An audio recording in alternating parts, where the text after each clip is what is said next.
মহাসড়কে পর্যাপ্ত নিরাপত্তা নিশ্চিত না করে চালকদের ওপর পয়েন্ট কাটার মতো কঠোর আইন চাপিয়ে দেওয়া সত্যিই একটি উদ্বেগের বিষয়। যখন একজন চালক সারাদিন জীবনের ঝুঁকি নিয়ে রাস্তায় থাকেন, তখন তাকে সহায়তার বদলে যদি কেবল শাস্তির ভয় দেখানো হয়, তবে তা মানসিক চাপের সৃষ্টি করে। লাইসেন্সের পয়েন্ট কাটার এই সিস্টেমটি মূলত উন্নত দেশগুলোর আদলে করা হলেও আমাদের দেশের বাস্তবতায়, যেমন ত্রুটিপূর্ণ রাস্তা, যান্ত্রিক ত্রুটি বা ফিটনেসবিহীন গাড়ি, এটি প্রয়োগ করা চালকদের জন্য বেশ চ্যালেঞ্জিং। আইন হোক সংস্কারের জন্য, দমনের জন্য নয়।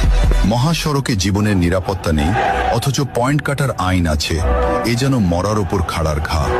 নিরাপদ সড়ক কোথায়? রাস্তার বাঁক, ভাঙাচোরা পথ আর অবৈধ দখলদারদের উচ্ছেদ না করে শুধু চালকের লাইসেন্সের ওপর কেন নজর দেওয়া হচ্ছে? ভুলের শাস্তি বনাম পরিবেশ। রাস্তার সাইন সিলগোন্নাল যখন অস্পষ্ট, তখন চালকের পয়েন্ট কাটা কি আদেশ যুক্তিসঙ্গত? হয়রানির ভয়।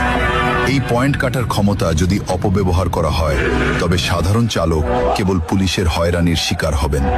নিরাপত্তা দিন, তারপর আইন নিন। পয়েন্ট কাটা বন্ধ হোক, নিরাপদ সড়কের নিশ্চয়তা হোক। শ্রমিক মারার আইন নয়, চালকের জীবন রক্ষা হয় এমন আইন চাই। রাস্তা ঠিক নাই, নিরাপদ